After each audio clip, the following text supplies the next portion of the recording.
श्रीहरी जगत पिता दूर करीतो व्यथा ऐक सत्यनारायणाची कथा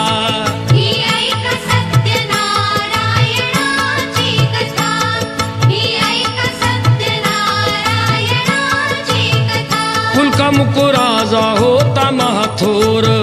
तयाची पत्नी होती सुंदर नदी किनारी एकदा त्यांनी घातली महापूजा दोघांनी आले एक नौका त्याच मार्गानी नाव भरलेली पूर्ण द्रव्यानी होती व्यापारी साधू बाण्याची रीत पाहण्यास आला पूजनाची उल्का मुकुत्यास बोले ऐकावे व्रत नारायणाचे आचरावे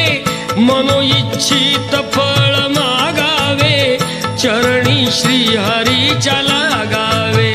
घराशी आला वाणी परतून तयाची पत्नी होती शिलवान तयास नव्हते काही संतान केला नवस म्हणून वाण्यान पती पत्नीला झाली जाण कन्या